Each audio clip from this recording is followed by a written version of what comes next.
Welcome, everybody, to 52 Living Ideas. This is the series that we do in collaboration with the Great Philadelphia Thinking Society on Bucky-inspired comprehensivity. And today, we're taking a stock. What has Bucky done for us? How has he impacted us? What are the biggest ways in which he has changed the way you think, your worldview, your life, just the big things? And what we're going to do is that I want to get as many things, as many voices on the table as we possibly can. So we'll go one by one. So make a list of the big things, big impacts that Bucky has had on your thinking, your worldview, your life. And just talk about the first one, then we'll go to the next person and we'll come back to you. Okay, so we'll do it in circle. All right, so go ahead and type an exclamation mark if you'd like to share how Bucky has impacted your life.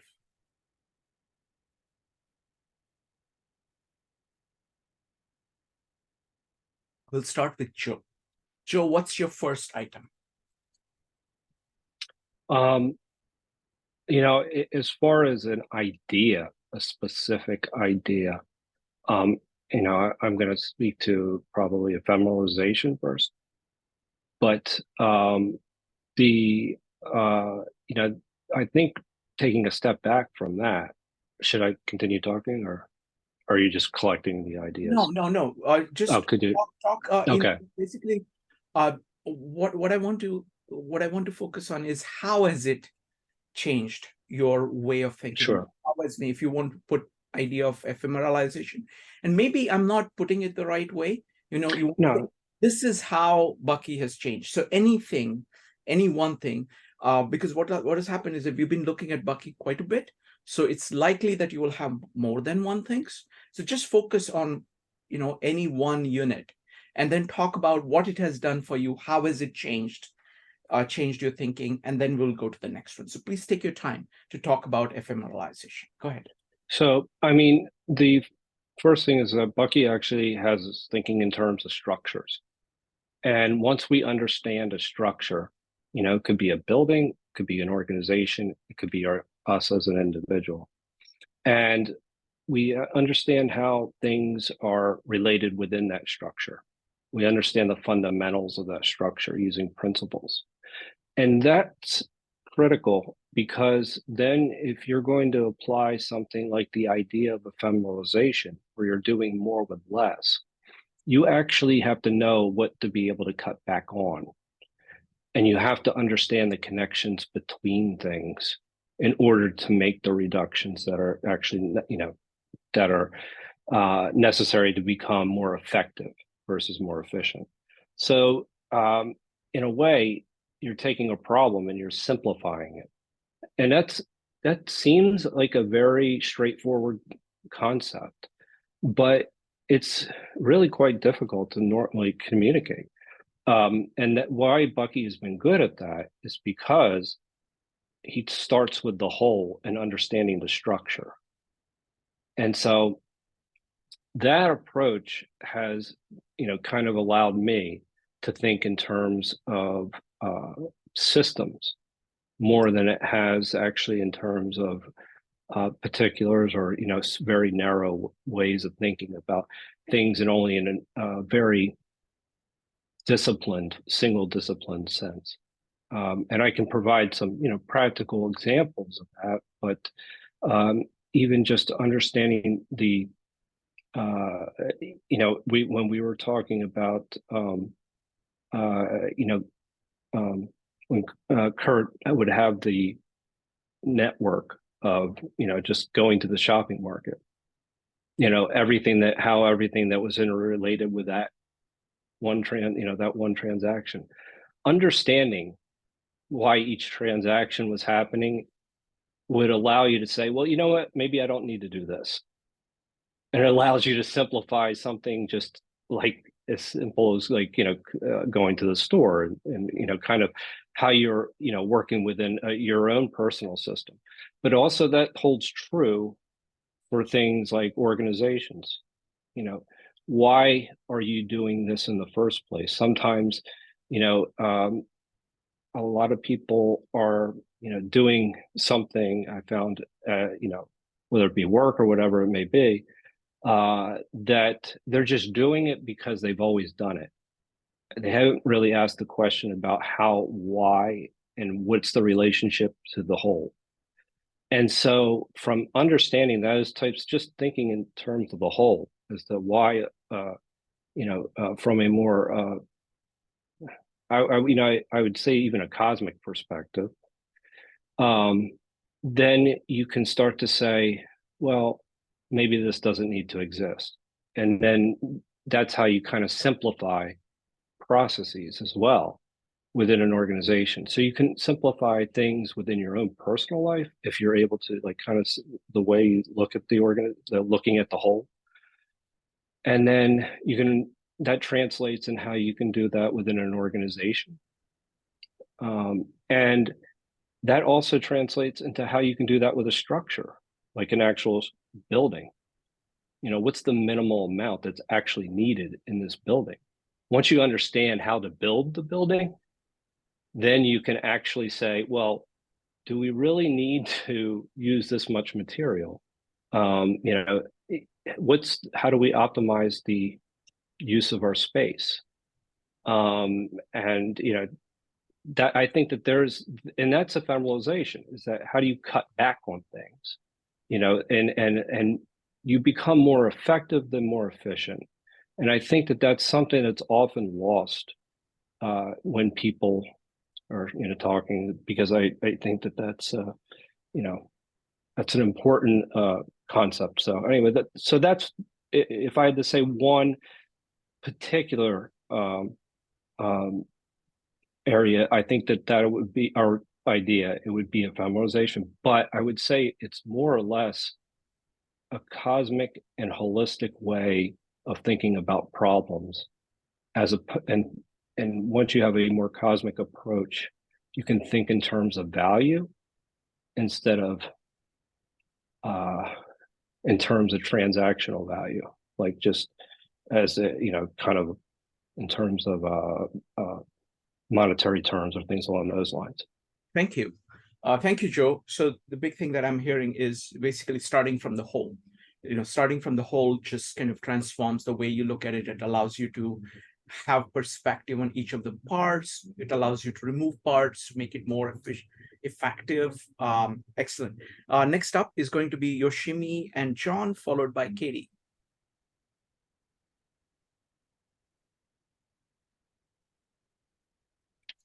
Go ahead, Yoshimi and John. Okay, go ahead. Yeah, for me, starts off with the tetrahedron, but I'll be clearly, and I guess the core principle is that the tetrahedron is the minimum structural system in the universe, and so out of that, it's a bit like Joe. This is the simplest possible system we can think of that can exist physically in space-time. So we can imagine all kinds of systems that only have one or two or three things. But as soon as we translate into reality, into physical space-time, we have to have at least four things. And originally we were trying to work with people and using behavioral instruments like DISC and Myers-Briggs and so on. And they inevitably divided personalities into four main types, four main types, and then combinations, giving you lots and lots of different types. But they all sort of boil down to four. And so, to me, that was kind of a groundbreaking idea that, okay, I can prove that the simplest possible system that can physically exist consists of four parts. So let's try and create metaphors that are not too simple, but the simplest possible metaphor would have to have four parts. And then there's a whole bunch of other principles that fire off because of attributes of the tetrahedron, but that's my first one, is that it's just the simplest structural system in the universe. Wonderful. And Thank we you. built a career on that. Thank you. Thank you. Yoshimi, would you like to talk about your top one? I have too many. Okay. So I'm gonna super generalize, and I think probably Let's pick one. the most important, the most leveraged thing is the whole systems thinking and design science, because in that it just makes you stop and think. And I always go back to Bucky's story about Obnoxico, and about all that is included in this, our whole capitalistic system of creating Obnoxico. He created a company supposedly that sold something absolutely ridiculous and wanted to prove that people will buy anything. If there's a buck to be made in it, they're going to create it and utilize that and colonize their idea on that. And so I guess part of it is this whole systems thinking is that we have to, our nature seems to include that consumerism, what do I need, egotistical. And what Bucky helped us realize in a whole systems thinking is, and what we're coming to get clear on right now in our lives, is that to go from the ego, which Bucky was very egotistical. I mean, if you've read Inventor of the Future, he was super egotistical.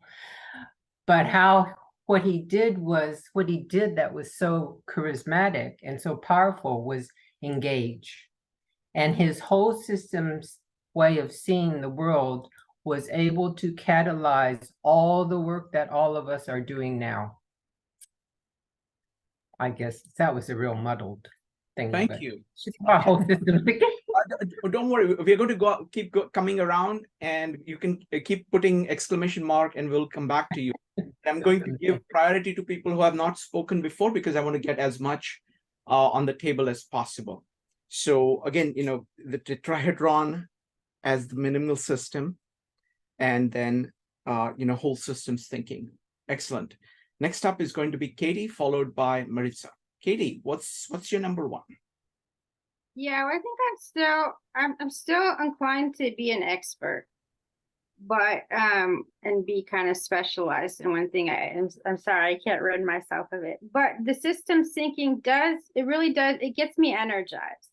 And the best analogy I can kind of come up with is someone who's working in a job that they want to improve their skills in, that's about to be automated or something. It's like, because they lost sight of the whole system and what's going to be happening out there, that they're focused on improving, but they've lost sight of the whole. So I think that awareness of the whole, and I liked Joe's mention of the principles too, that that helps me with thinking about plans towards the future and unintended consequences. Thank you, Katie. Next up is going to be Maritza. For me, I'll echo a little bit of what others have said. I just want to point out two nuanced words. So folks are talking about systems thinking.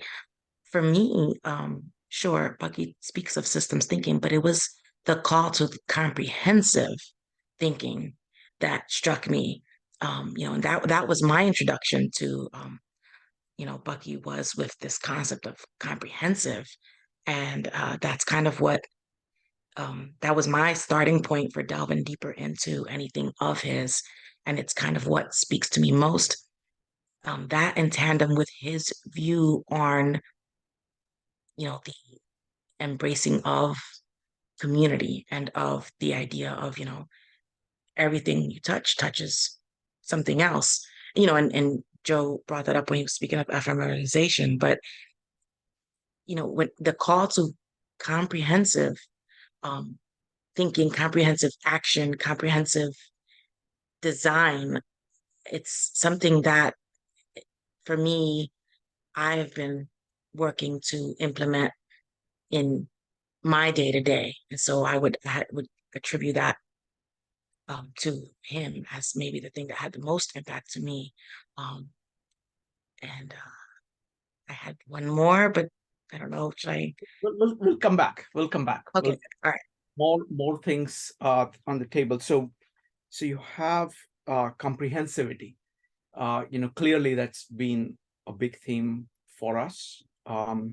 So far we have got whole systems thinking, tetrahedron, comprehensivity, ephemeralization. These are some of the things we have on the table. Would love to hear from others. Jeannie, what about you?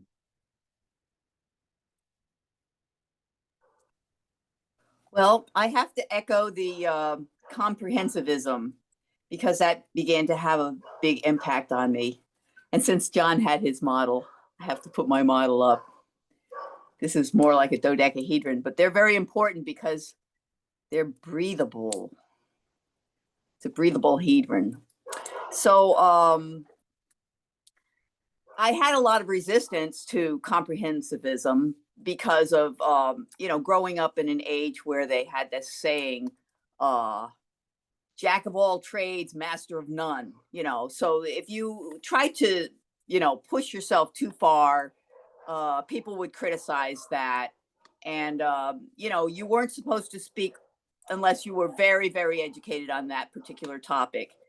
And I used to call CJ the oleologist, because he studied all the ologies. And the thing is, he was able to talk to all these people in different fields and did, about their specialties, because he just knew how to finesse, through knowing so much about so many different things. But the important thing is that, when you're looking at your detail, your problem to solve, it's very important to look around you, and then you begin to see patterns. There's actually a lot of equators on here. I mean, you can see the star patterns very easily. So, here you're one of 5.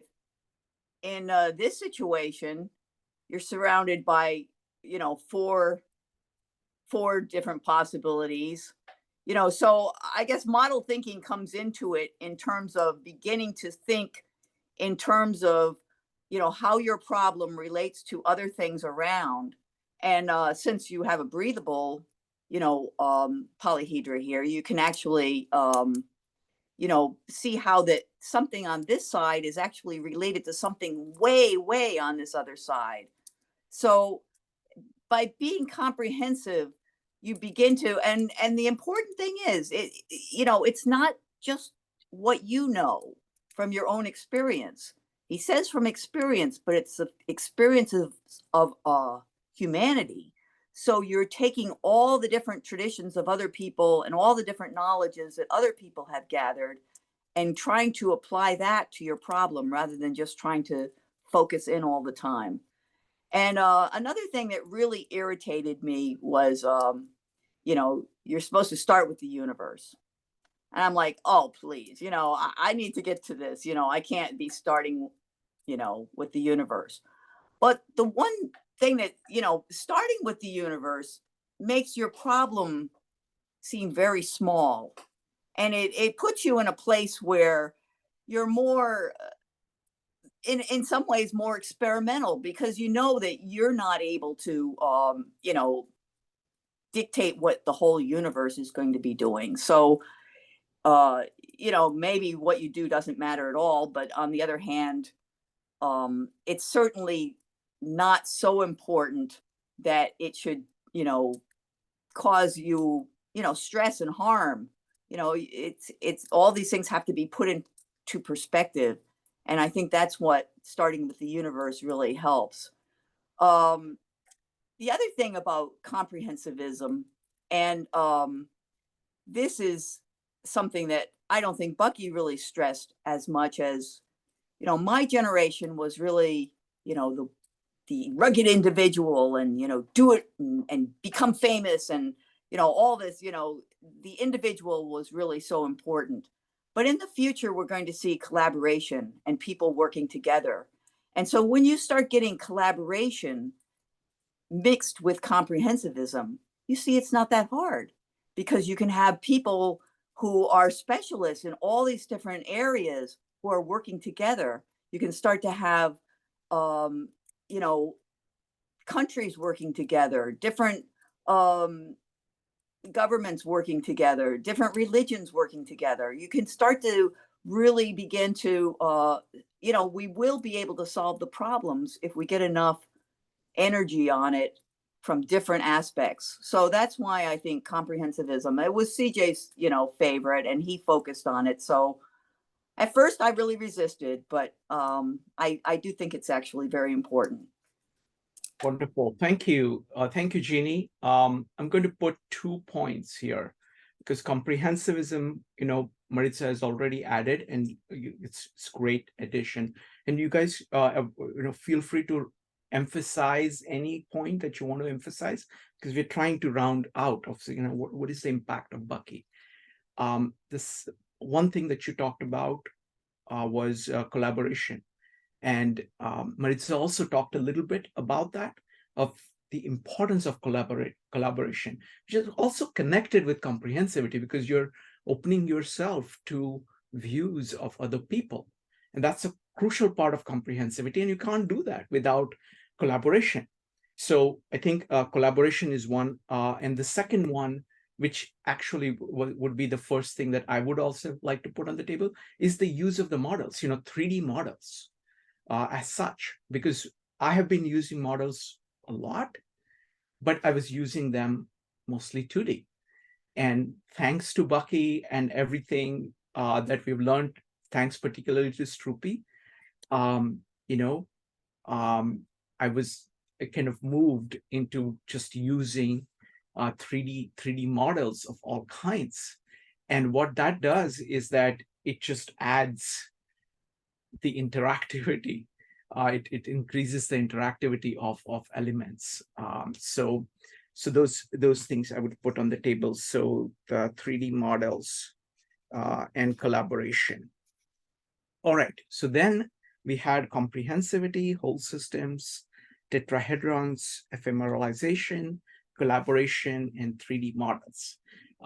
Would love to hear from anybody else, or now you can go ahead and add one more thing on the table. So go ahead and type an exclamation mark if you would like to add something. Again, if you have not spoken before, we'll give you give you priority.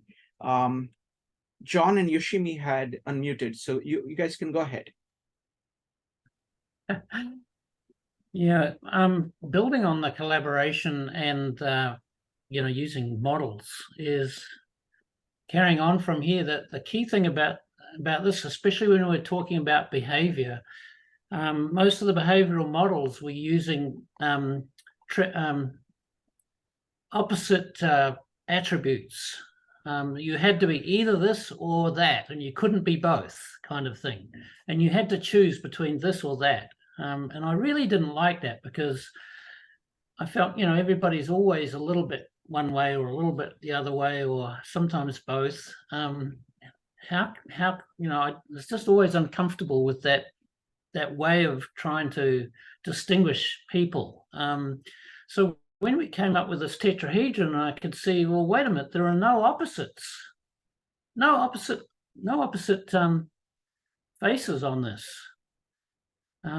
Here's a wonderful example of something that's way more complex than the way our brain normally works, which is to just divide things in half and say it's either this or that, good or bad, strengths and weaknesses. So inevitably, when we're talking about personality or behavior, we're always talking about strengths and weaknesses. And so this helped me come up with the idea that, well, maybe we don't have weaknesses and strengths. Maybe we just have strengths. And sometimes when they're behaved in the wrong context, when it's not appropriate, that strength is perceived as a weakness. So I can still keep the idea of the binary, the way that the brain loves to work in binary. And so we built a transition. So we unfold. Here's the beautiful interdependent sides with no opposites. So we're right back to collaborating together interdependently, not on like a cube where you're opposing each other, but here you're all integrating together. And so I thought, well, we need to figure out, start to think more in terms of 4 interdependent things happening at once. How can we start analyzing with that kind of scaffolding instead of the usual cubic scaffolding, which we know is not very strong, not very stable? So, I had to build a bridge between our binary thinking brain and the way I think nature really works, which is like the tetrahedron, which doesn't have opposites. So we unfolded it, and so now we have 3 sets of opposites. We have the outside 2 triangles. We have 2 triangles base down, 2 triangles base up, and we have 2 on the outside and 2 on the inside. The brain loves that. So I built this bridge between binary thinking, a way that the brain likes to work, and the whole idea of interdependence, which is what we see out there in nature all the time. And it's, helps us try and think more holistically and feel that we can work collaboratively, because if if we've got a cube and you're this side and I'm that side, we think, well, we have to fight. And sure, we can sort of come together by going side by side, but if you start off with a tetrahedron model, you've got that interdependence built in, which is really exciting. Wonderful, thank you. I'll paraphrase it. Just put interdependence as Yes. as an item. As Rudyard Kipling says, East is East and West is West. And what if you want to add Buckminster Fuller, and both of them are on the globe, are part of the globe. So it's just it's the direction in which you're looking. Go ahead, Yusjimi. Okay, one word: trim tab. It's probably a major, because that gives Bucky's description of trim tab always leaves, I think, and when we presented it, always leaves people with hope. And his statement of what one man can do, what one person can do, and that has to do with trim tab and the power of small movement making a huge difference. I'm going to put that as 2 separate things, trim tab and just power of the individual, because I think the power of the individual is a very large theme in Bucky's work. So I want to put that as a separate thing, and we will connect all of these.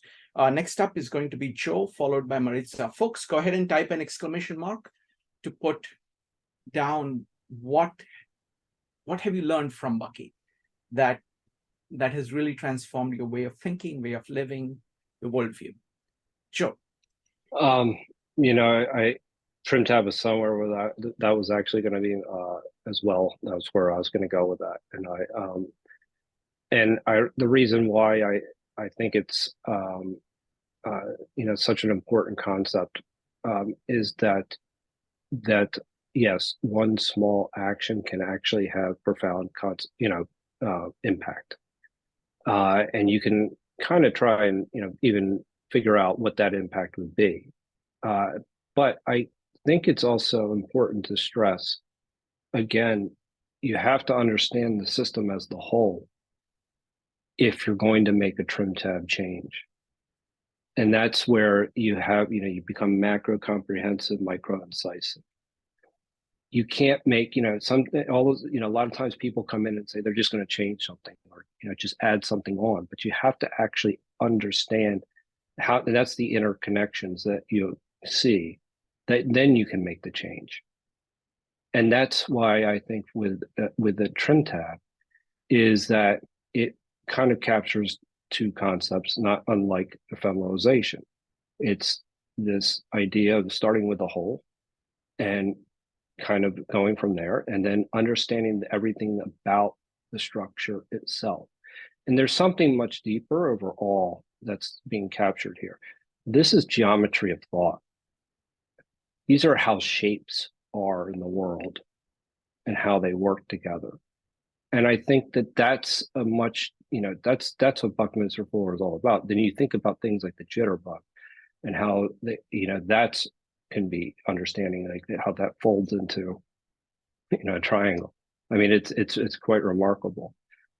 So I think that that's where a lot of, I'll say trim tab because of the profound impact a small change can have on an individual's life or a structure or whatever.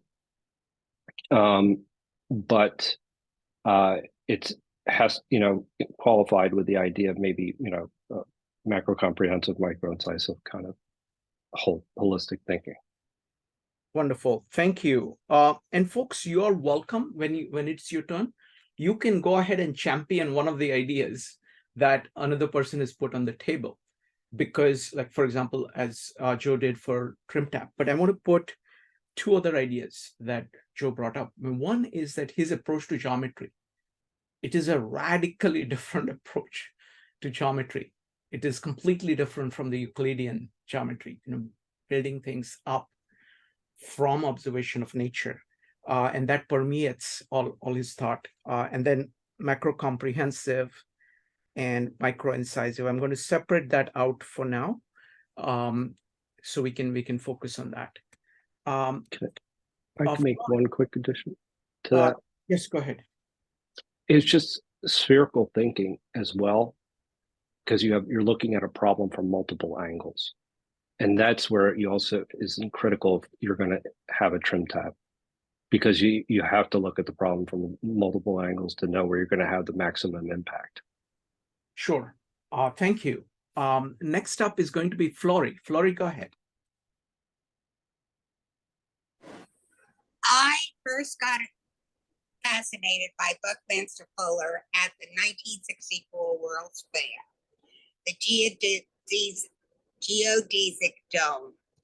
I thought it was fascinating, and I've been following him all these years. And then about 20 years ago, I was involved in doing a curriculum for offsite educational services of alternative high schools in New York. And they sent us to this place where we saw the Dymaxion, Dymaxion map. And then we worked with it. And then we played something called the World Game. And you had to decide, where are you going to send the supplies? And where are you going to get the information? And how do you make the decisions? And it was quite a few sessions. It was to train us. There were basically everyone was a teacher in the New York public school system, high school system. And it was to train us to rethink how we look at things. But I've been fascinated by Buckminster Fuller for many years, and I've read a lot of his stuff. But at first it was the geodesic dome, but then it was that Dymaxion map and the World Game. And what's fascinating about the Dymaxion map is that it can fold into 20 equilateral triangles. It's called an icosahedron. And in those sessions, they emphasized the quantity and the quality of the goods you would send to people and what you would get in return. Thank you. Thank you. Thank you, Flory. Really appreciate that, because this is, it's just, this is a rich topic, and what you have brought in is some of the ideas like geodesic dome, Dymaxion maps, world games, where he took his core ideas and said, okay, this is how we actually applied to the problem of designing a house. This is how we applied to map making. this is how we apply it to solving large social problems. So excellent. I'm going to put all those three down. Thank you. Next up is going to be Maritza. Since it's been mentioned, but you said we could champion, so I'm gonna say, the power of the individual. So, you started out this session by asking what kind of spoke to us most. What are we learning from Buckminster Fuller? And he's someone who helped give me more conviction in things that I already believed. So to see in black and white somebody else saying over and over that the individual is super important, but the community is as well, it was just really empowering for me to read. And most people are in the either or category. Usually you see them championing either for, strong individuals or banishing the individual in order to have community, which have often thought was such an absurd concept, because you can't have a community, because what is a community but a group of individuals? So the idea of having community without individuals has been super absurd to me. So it resonate with Bucky's concepts, or his way of viewing so many things with a community engagement focus, because he believed that the power of the individual was that to be true to your principles, strong in yourself, and to use that for community engagement, so that you can get this concept of the sum being greater than the individual pieces. And that to me is like such a beautiful concept of community and of individual. It takes and it gives the space for both to be great, and not only that, it encourages even higher greatness in the individual, in so much as he does emphasize that he believes, we've been talking about systems thinking and problem solving. I really like, and I've noticed in so much of his works, he uses these descriptor words that take something and just elevates it. Like, he'll say, it's a design science or design thinking, but anticipatory, So when he says thinking or problem solving in the same sentence with community, he often says innovative.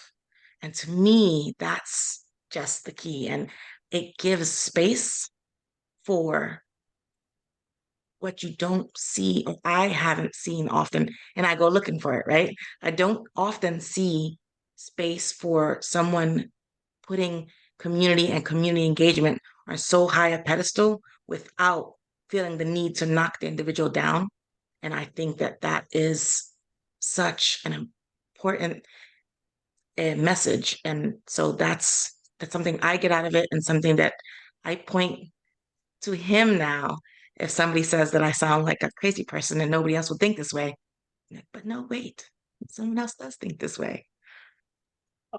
Excellent point. So I'm going to put community as a point, but I want to piggyback on what you've said. I mean, one of the things for me personally is to see his authentic engagement with the world, with his own mind, not just going with ideas that are floating around, but actually trying to figure out himself honestly, asking the question, what is it? And trying. And one aspect of it that really stands out is his use of language. He uses language very differently than most people in order to partly to knock down all kinds of preconceptions that his audience might have, and then presenting something which is different. So just is a tremendously independent, authentic thinker, and that's one of the things that stands out. So let's continue the round. So what I want to do is that now let's go ahead and put as many things on the table now. And then I'm going to ask you the question, kind of stepping back and looking at like overall impact of Bucky on your life. Okay, not particular ideas, but overall impact. What has Bucky done for you? Okay, I've deliberately asked everybody to just present one or two ideas, one idea at a time. So now you can go ahead and present whatever other ideas that you may have. And once we've done with that round, I'm going to ask you the question. So what is the net impact of Bucky on your life? Okay, so currently let's just go with ideas. If you want, if there are ideas that you would like to put on the table that we have not covered yet, or if you want to champion any of the ideas that have been put on the table, you're welcome to do that. I'm going to give about 10-15 seconds if anybody else wants to put anything. Otherwise, we'll go to the question of what has Bucky done for you. So going once, going twice. Joe and Jeannie. Joe. I think it's tensegrity as well. The balance between tension and compression. And I think Richard Ramsey has actually really demonstrated that very well. How that works in relationships, and how that we can look at that and how it works in structures. And then how that leads to also a personal integrity as well, integrity in the structure as well as the, an individual. So I think that that's a very deep concept, being applied. And, in a way, I almost look at it as kind of, I thought about it in terms, I know this is out there, but like almost like a temperance kind of a virtue in a way. That there's this balance between push and pull. And so, I think that that's a concept that's, if I think about it in terms of, sometimes how I interact with people, that really how much is, how much push and how much pull. So it does come into my consciousness. Excellent. Thank you, Joe. So I'm going to put tensegrity.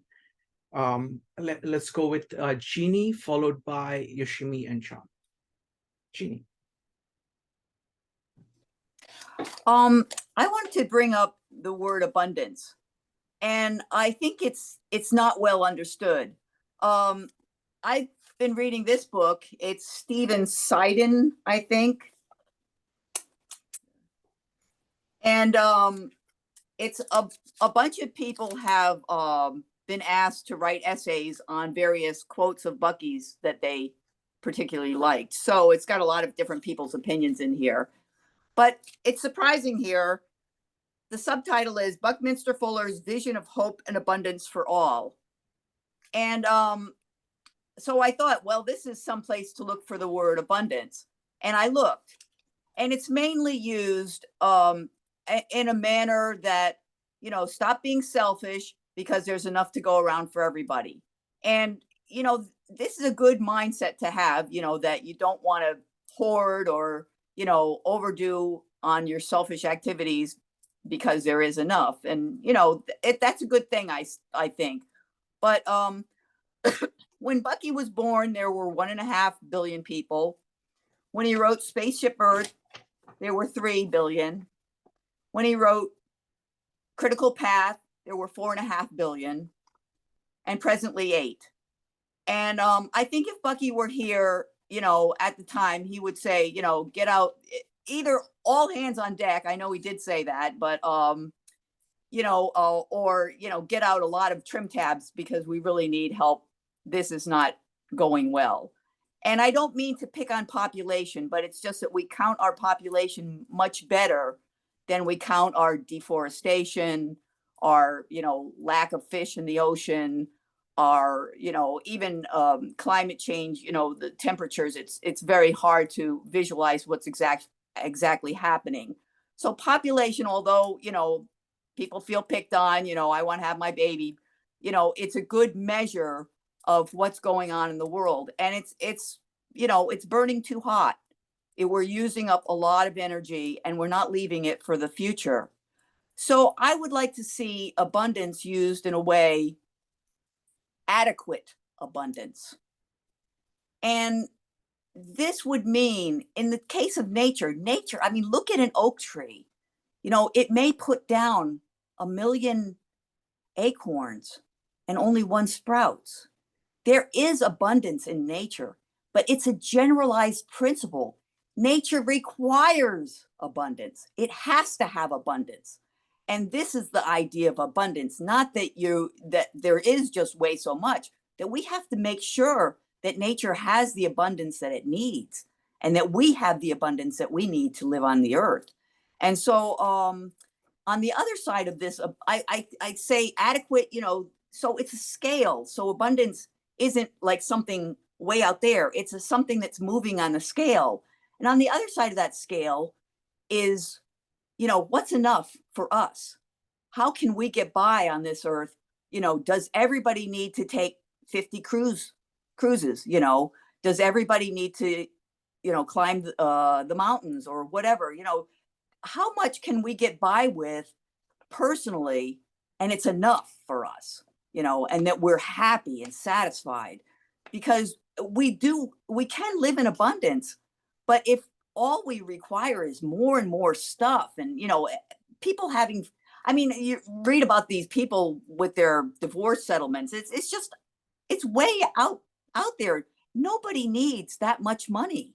Nobody needs that much. And that's not abundance anymore. That's off the scale of abundance. That's way more than you need. So I think, the abundance thing is important, but I think it needs to be, I like the word adequate. What's adequate for you? Are you happy, with this? Because you probably should be, because, it's a matter of getting it to all. And we have a lot of people. We need to make sure that everybody has abundance, and nature too. Thank you. Thank you, Ginny. Next up is going to be Yoshimi and John, followed by from Ginny. Then let's go to Ginny Yang first, and then we'll go to Yoshimi, because Ginny has not had a chance to speak. Ginny, go ahead. Oh, well, I just wanted to respond to what Jeannie just said. Hi, Jeannie. No, you don't need to respond to anything. We're just asking, what are the biggest ideas of Buckminster Fuller that have personally changed your thought? Oh, okay. I just wanted to agree with Jeannie. I mean, what she said sounded wonderful to me, because I am so in agreement with what you just said about the abundance, because to me, whenever we're talking about abundance in general, I feel like, oh, it's going to end up filling up the landfill and it's going to be bad for the planet. That's all I think about these days. So I am so in agreement with you, Jeannie. Sorry, Shrikant, that's all I wanted to say. That's all right. That's all right. Both Ginnies vote for the same thing. Next up is going to be Yoshimi and John. Okay, I'm going to build on both Jeannie and Ginny. And Jeannie, I like your statement, nature requires abundance. And followed by nature does not waste. So nature does not waste is asking ourselves the question you asked, and another one, when is enough enough? And I think that's where we've lost sight. And so the generalized principle that comes to mind from Bucky that teaches me about, that includes that, is precession. And so precession is a concept that we could spend hours on. But the key for me on precession and how it has impacted our work is that the value of responsibility, that we are responsible for both positive and negative precession, that Bucky always asked us to plan for precession because it was an unknown, misunderstood concept or not understood concept. But he did encourage us to plan for it, that it's nature's principle and it will happen. Things will happen precessionally.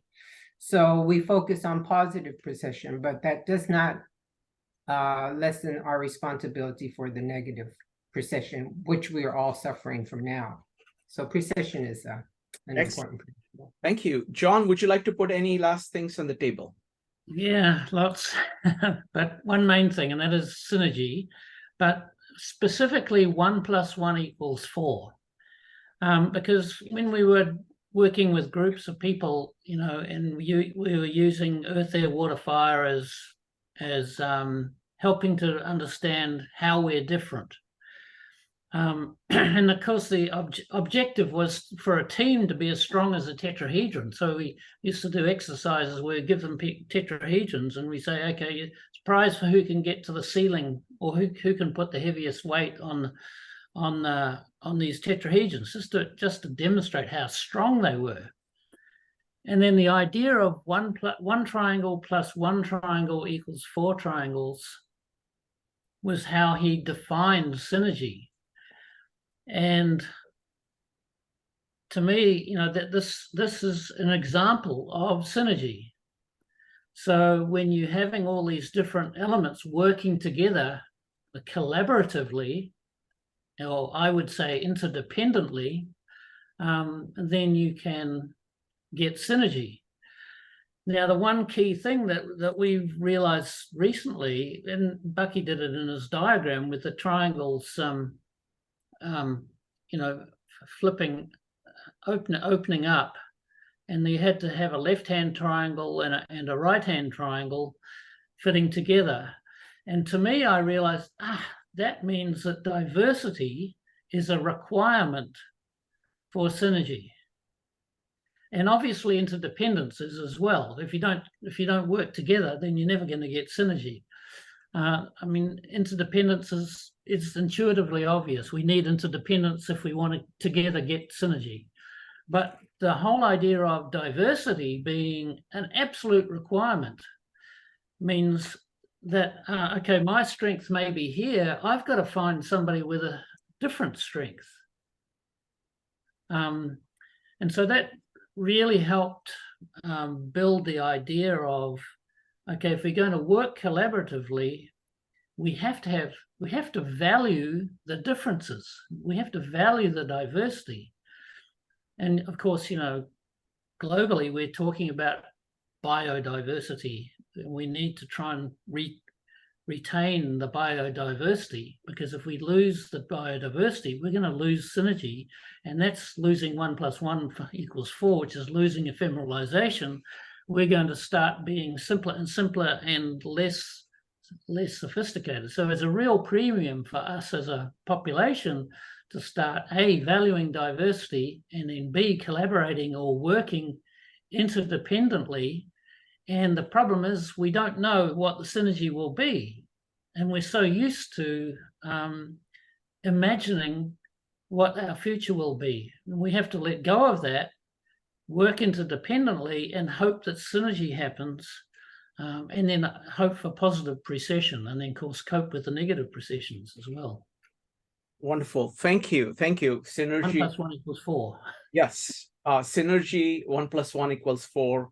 I think those are really huge things. And I'm delighted that you managed to get them in so that we have a good set here. I will add one more, his idea of metaphysical and physical, you know, shifting between those two things that Joe Clinton talked about, I think is a very powerful idea. And he uses it across the board. So I'm just going to now rattle off, not in any particular order, the ideas that everybody has put on the table. And then I'm going to ask you the question now in a more qualitative way, now in a more personal way. What has Bucky done for you? How has he changed the way you think, way you look at the world, way you live? Okay. So Bucky manages to combine the sanctity and importance of individual and the sanctity and importance of community at once. He does that using a whole set of ideas like synergy, power of comprehensivity, power of collaboration. It always starts with whole systems. And he looks at natural structures within the systems, like tetrahedron, and builds things out from natural structures. He's using 3D models throughout, focuses on interdependence, recession, tries to identify the leverage points in the system with trim tabs, champions power of the individual, uses language in order to carry out his program in a very innovative way, focuses on tensegrity, talks about abundance, uses metaphysical, physical, and always 1 + 1. Firstly, his one is huge.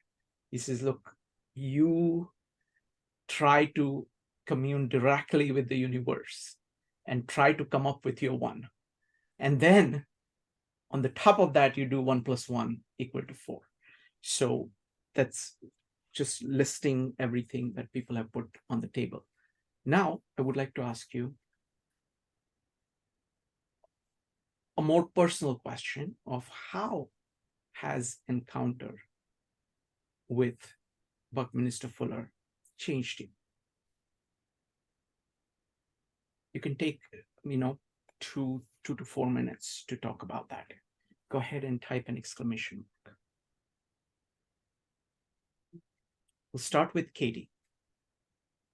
Well, I think we're talking about going from the system down to the parts, and my brain goes from the parts to the system. So I don't do exactly what he said. So I go from the part, and then I glimpse the whole, and then even that broadening, even if I'm starting to go down my natural tendency to go into wanting to specialize more and more, if I find something else that's unrelated. So if I wanted to learn neuroscience, then it might be a good idea to match up with something else like religion, and I'll develop a really broad understanding of something if I pick, instead of just choosing one subject, broadening out the thinking. That really helps develop more understanding of the whole. Wonderful. Thank you, Katie. Next up is Joe.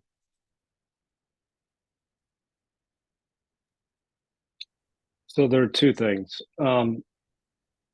When I first was exposed to Bucky, it was maybe around 2016, 2017, maybe a little later than 20, it doesn't matter. But the thing that initially stuck out to me was when I was talking to CJ, it was about the idea of universals and particulars, and understanding even just principles and everyday actions. And I was able to start drawing again. I hadn't been drawing for a while.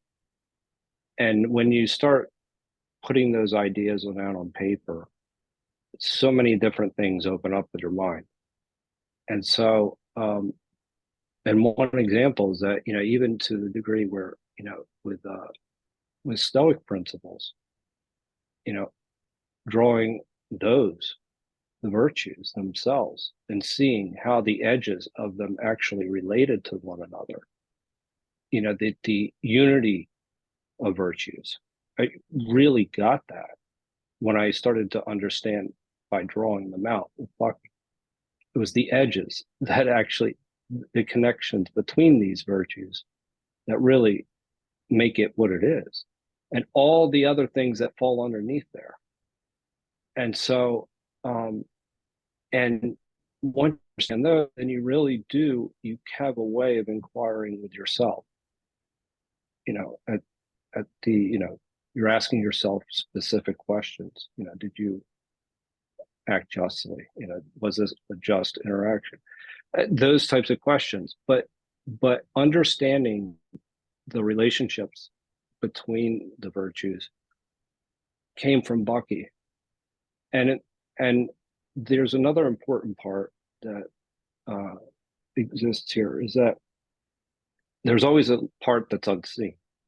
There's always stuff that we don't know. So it's very important to remain humble and rely on principle, because our tendencies to think we have the answer. And I think that that's a very deep concept that is often lost today. It's kind of a way of restraint. So I think that to me is also something where you have to rely on the principles and trust them, and trust that process, because you know, otherwise you can, you know, get lost in your own head, you know, in thinking you know more than you do. Fantastic, Joe. Great points. So I'm going to talk a little bit about it, because I'm going to, I just want to emphasize what people are saying in my own way, the way I understand it. So I'm not trying to summarize. I can't possibly do that, but I'm going to just talk of the things that stand out to me and my way of thinking about it. I'm just trying to put it, just to give it a separate, different perspective on the same thing that people are saying. So the big point that Katie was making is keeping in mind the whole, because the modern world is full of parts. It's all about, it holds that by analyzing things, by cutting things down, focusing on smaller and smaller parts, you will know more. And what Bucky is saying is, no, you have to keep going back to whole, and that's how you will know more. So Joe has made a really, really very interesting set of points. You know, one part of it is the universals in particulars. The other one is one in many, in virtues. You know, seeing the whole and seeing its kind of connected parts. The other one is about the principles. You know, Bucky's approach is to keep looking at the whole, keep formulating it in terms of principles. So it's like, he calls it like physical and metaphysical. He's trying to come up with metaphysical things. Never is he satisfied with just the physical. Never is he satisfied with just the particulars. He's always looking for universals. And he's doing that relentlessly. And he has a genuine respect for the unknown. And so and the way in which he implements it is like, I like to call it, you know, ambitious humility. So there is humility in face of what you don't know, but you're ambitious in the sense that you're trying to put forth the best that you know, and you're carrying on based on that, and remaining open to the possibility that you will need correction, knowing that you will need correction. So like Sapolsky puts it, strong positions weakly held. So it's like, you know, this is what I think as best as I know. And Bucky is doing that all the time. So just great points, Joe. Thank you. Next up is going to be Jeannie, followed by Maritza. Jeannie. Thank you. Well, when I was young, I should preface it, I really would like to believe in magic. And I just want magic to be real. So when I was young, I was a follower kind of Carlos Castaneda's. Anybody know who he was? Well, yeah. So I read his books over and over and all this. And then he was totally discredited. He was, you know, going under the guise of being an anthropologist, and his work was called nonfiction, and it was magical. And then he was reclassified as fiction, which doesn't totally make him meaningless, but it takes a lot of the magic out of it.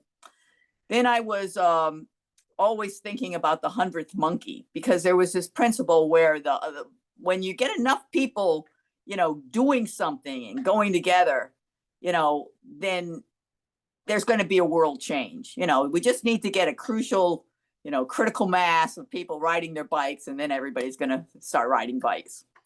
So then the 100th monkey thing was totally discredited, and they said those monkeys didn't learn.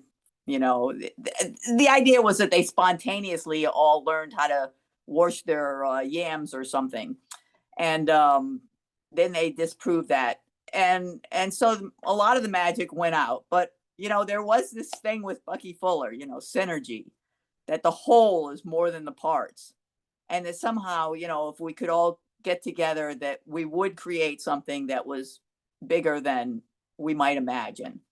And so I think, by clinging to that hope of Bucky Fuller, he didn't make it up, but, he really popularized the idea of synergy, and until it got stolen by, Exxon. But,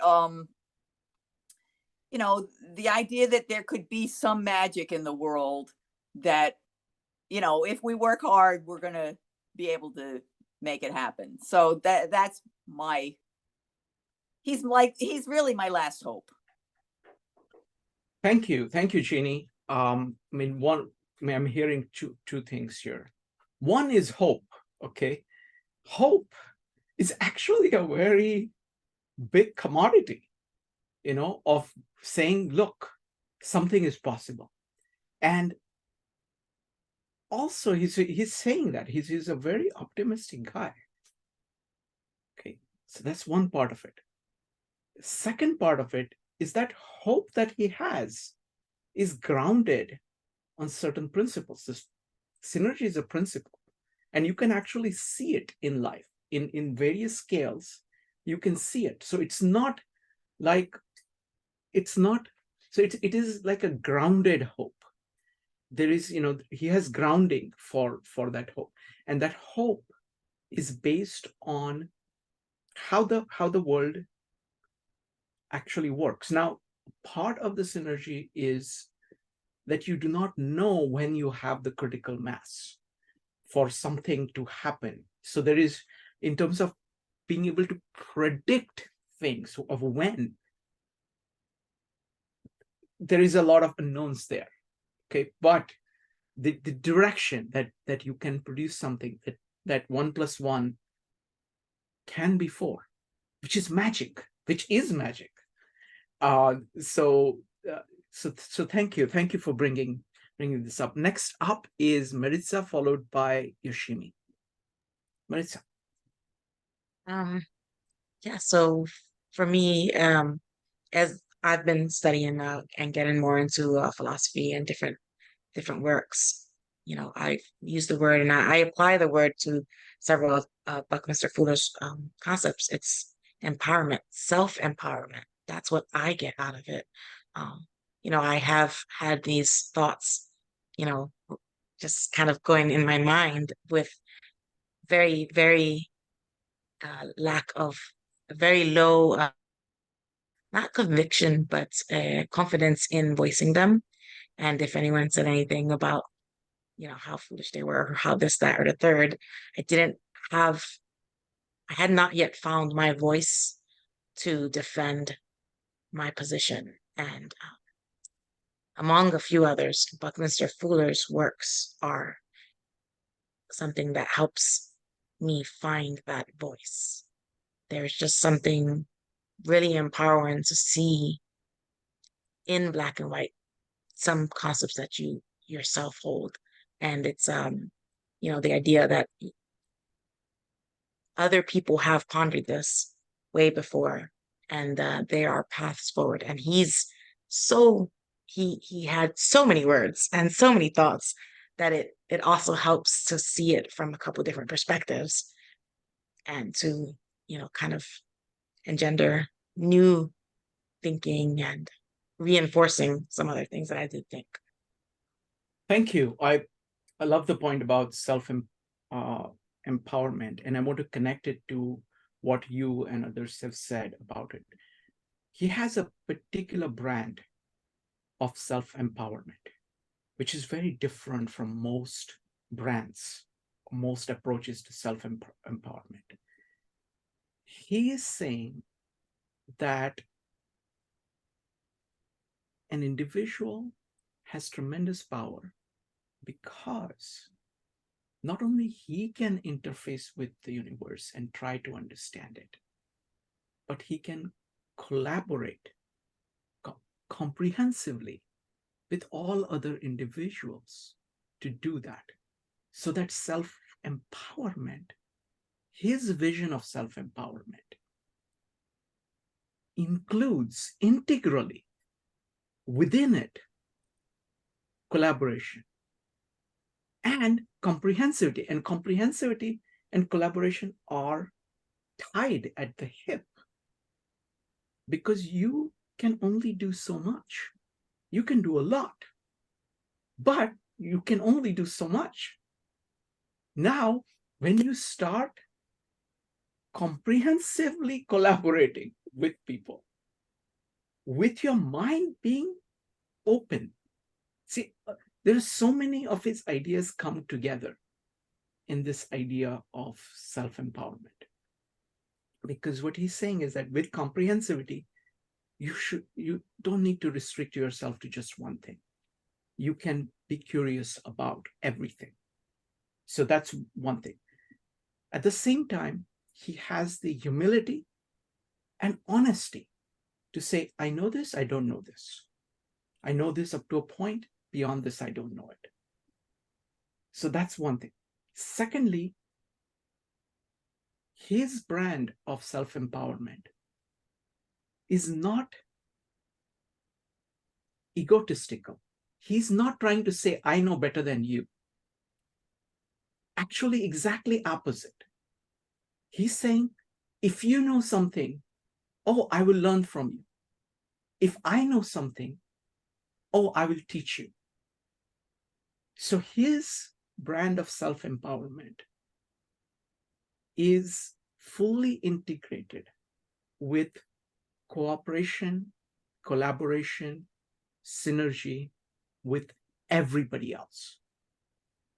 And in fact, his definition of universe itself has that built in. So thank you. I think that it's a huge point, and that's something that really motivates me.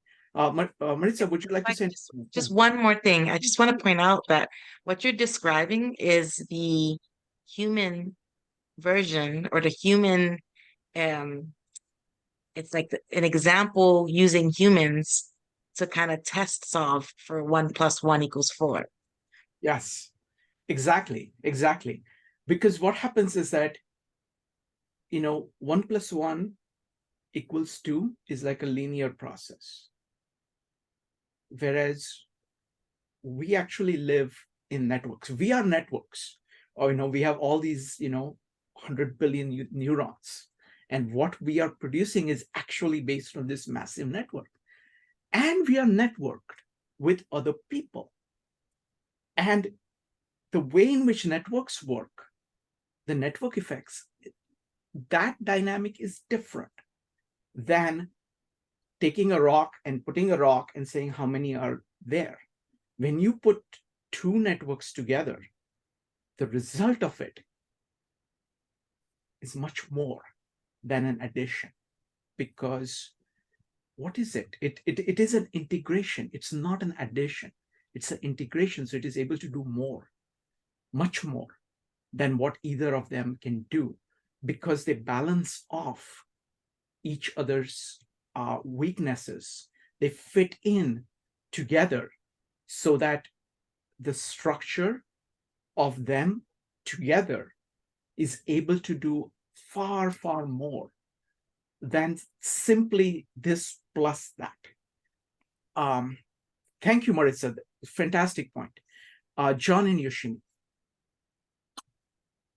Well, first, I'd just like to say how eloquently you summarized that, Shrikant. Well done. Thank you. That was wonderful. My overall point is about, this is how nature works. What Bucky is saying is this is how nature works.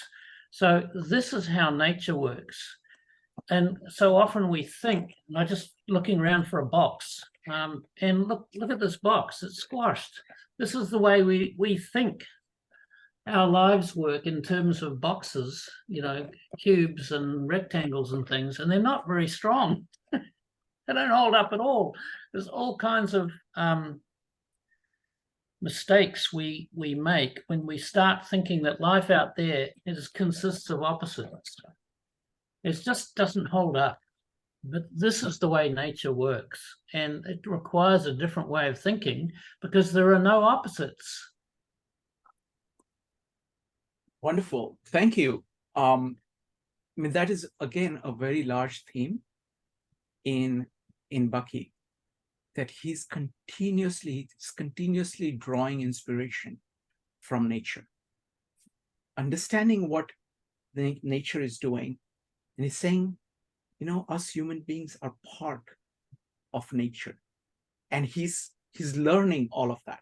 Like, nature doesn't have boxes. It doesn't build using boxes. It builds structures which, grow exponentially within limits. And they have a certain mechanism. I have to fall back on Louis Sullivan because he captures this point really, really well. Louis Sullivan says, form follows function. Function is the primary. Forms are the results. Effectively, what we have done is that we take forms that people have produced and say, that is it.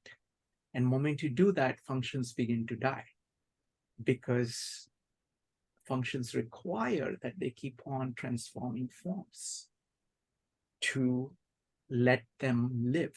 So it's the living force that is creating that. And that you can see in the beautiful structures that nature produces. And like Louis Sullivan asked, why should man do less? If anything, we should be able to do more. Because we have the capacity of understanding nature and build on it. So it has to be at least that much, if not more, because you understand we have the capacity of understanding the principles. So thank you. All right. Anybody else wants to add anything? Yoshimi, would you like to add anything? Well, I guess big picture, I think what Bucky's impacted our lives most by his. See, we started in 1980 with our personal development based on what do you call it? Ancient Chinese. Ancient Chinese, that was Wawa land stuff that was through a medium. Okay, so we sat on that for 12 years, which is a good number. So from 1980 to 1992, we tried to integrate the teachings of this old Chinese into our lives. It was based on behavior and health. In 1992, we were introduced to Bucky. And Bucky, big picture Bucky, gave me the courage to trust the process, to trust the metaphysical. Because I used to always say in our workshops from about 1995, after we started studying Bucky, here's a quote from Buckminster Fuller. They didn't know who he was. 99% is in the metaphysical, bottom line. 99% of all that you perceive is in the metaphysical. You don't actually. And so they all look very miffed and everything. But we've been saying this since the 1990s, confusing everybody. But I think what Bucky has done for us is to give us the courage and the permission to, and trusting the process that nature does have all the answers. Nature does. Is sharing her gifts every day, sharing her solutions and gifts with us every day, and we're not listening. And so I guess our life's work has always been trying to help people listen to nature. But Bucky gives it that credibility. And if you just look, do the geometry and all that, we simplify it. 1 + 1 = 4. We've been doing since the 90s. And they can do it in the physical with just 6 sticks. So it's that and we're still, even in our retirement, it gives us the energy to now try to skip a generation or two, to try to explain to the young ones, because we sort of lost hope in our generation. So go to the next 2 or 3 generations and see what we can do to integrate Bucky's principles, we call them nature's principles because they don't know Bucky, and because nature's all around us. So we still have that. It's perseverance and trusting the process. Wonderful. Thank you. You talked about courage. I think fundamentally that is the most important thing one human being can give another, because ultimately you have to do your own work. You have to kind of put things together yourself. But what somebody like Bucky can do is show you that it can be done, that what is possible, what is just gives you that courage. I want to ask Flory, would you like to share what you learned, how Bucky has helped you? If you'd like to do that, you can go ahead and unmute. Anybody else wants to share how has Bucky impacted them? Zheng, I don't know if you're in a position to speak. If Eleanor, if you want to speak, go ahead and do so. Go ahead and type an exclamation mark, or you can just simply unmute. I'm going to give it a few seconds. Okay, Eleanor, go ahead. I'm actually not familiar with Bucky at all. This is why I'm only observing, listening. That's all right. I do know that we have a lot of Bucky art. Let's say what Struppy is doing all those things, right? Mm-hmm. They're all over Germany. And actually we even have chairs like this, and I'm a big fan of geodesic domes. I always wanted to have one, but I didn't connect it to Bucky. But I do love this lifestyle, actually, and I appreciate it. It's kind of fun. Wonderful. Thank you. Thank you, Eleanor. Next up is going to be Joe. Joe, go ahead. I mean, I think one thing that's worth at least mentioning is that while, I attribute most of this to CJ, he's responsible for all of us gathering. Yes. I mean, so I think that's, that's pretty much one of the best gifts. I mean, think about it. We've had, Kurt here, once a month. Kirby here, a couple times. Struppy's been here all hours of the night. Joe, you basically stole my idea. That was the next thing I was going to ask everybody, including you. You started. That's great. I'm going to have Jeannie comment, but I want to elaborate dramatically on what you're saying, because the next question I'm going to ask is exactly that, of what are the means through which we are learning about Bucky, because I want to give an overview of what we have done, and we'll discuss that. But perfect segue. Thank you. Next up is Jeannie. Jeannie, go ahead.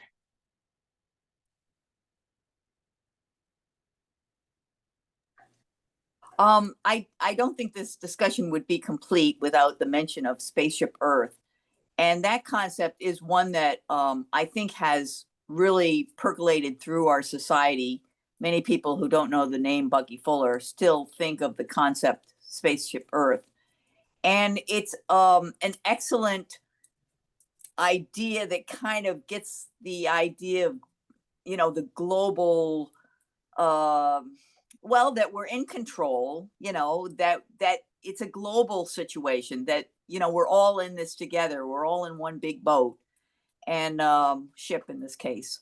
And I think that that's a very, very vital thing that he left us with. Excellent. Thank you, Jeannie. So what I want to do next is to go in the direction in which Joe was going. Let's see what we have done. Okay. So firstly, like Joe, I would say, you know, it's CJ who got us started on this. He's responsible for that. And I was looking at the playlist that we have of Bucky Inspired. I added all of, you know, I had a separate I have a separate playlist for CJ's book. But in addition to that, I've added all those videos to the Bucky Inspired, and we have got 104 videos. We've done 104 videos, folks, so far. Okay. That's quite a bit. So if somebody wants to, and it's just, the variety is just incredible. I mean, I have to say, you know, that CJ's videos themselves are, you know, that set of how much what he has explored is just amazing. That's really the jewel of everything that we have in that list. But in addition to that, so many great people have added so much. So now let's take time to talk about which of the videos that we have done so far, and you can include you know, CJ's videos also, what you've learned from. You know, there are several people who have come and presented. So, you know, go ahead and type an exclamation mark, and let's talk about, like, let me start with Stroopy. Okay, I think Stroopy has been instrumental for me to understand how do you actually work with models, because he's so good at it. Because it's just, you know, actually you have to use your hands. You know, this is Jacob Branowski's point from Ascent of Man, that it's the eye, hand, and the brain in the middle that is actually doing the work. So you need to have this going continuously, and that allows you, your brain, to actually work well. So you're transforming the world with your hands, you're seeing what you're doing, and you're conceptualizing, and you're putting it back over there. And I think Stroopy has been just amazing, you know, addition to everything that we've done. But I want to now ask anybody else who wants to talk about, highlight anything in this series that we have found useful. Jeannie. Well, I'm sorry I missed so many of the initial ones because of computer problems. But I've been following Kurt's, and I'm so glad he's writing that book. And what I really like about it, especially, is the idea of visualizing the future. Because how do we know what we want unless we kind of visualize, think of what it is? You know, we need to know where we want to go to from here. So thank you, Kurt, if you're out there. Excellent point. I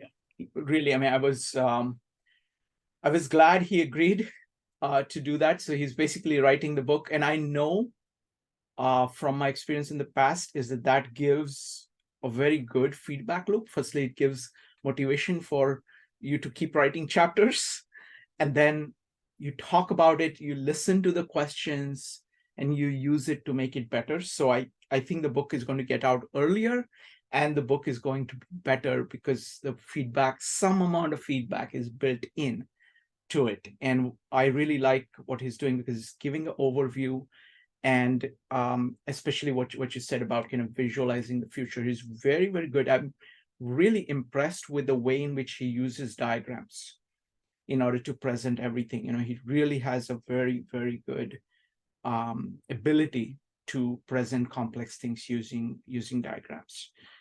Thank you, Joe. So, first I'll say, John and Yoshimi, I thought that was, for me, one of the most impactful presentations. Understanding like the idea of potential energies and then using the metaphors as a way of communicating ideas to people. And then that would actually lead into an action. I think it's a very, it's a good way to actually look for what's possible and then actually take what's possible and make it happen. And it's in the way to communicate that, it's through the relationships that you build. That's another big part of what they work with. And that's to me that's essential, because I think some of the time it's Bucky's concepts can get a little bit convoluted. And so working through metaphor and communicating his ideas in ways that people couldn't take them in, I think is part of helping his ideas be realized in the real world. So I think that's essential. I think Stroopy as well has been especially helpful. I've had a lot of different conversations with him. Let me do one thing. Joe, sorry to interrupt. I want to give, I'm just going to run through the playlist to jog everybody's memory, and you guys can pick up on anything that you want to. Just going to go in chronological order. Harold Nelson was here talking about this. Doug Jacobs was here talking about Bucky. We had, let's see here. Give me just a second here. Peter Meisen. Then we had, let's see, give me a second here. We had Fourfold Vision. We had Tetrascroll. We did something on Tetrascroll. We did William Blake. We did, let's see here. Give me just a second. Hold on. Of course, John and Yoshimi's Tetra meme. We had Kirby's presentations on dimension and education. We had Tom Miller talking about natural modular. We had Kurt McNamara's series of on his book. We had Maritza doing various key concepts of Bucky. We had Robert Sandusky on systemic design. We had Christopher Zelov on key cinematic Bucky themes. We did lightning talks where several people contributed.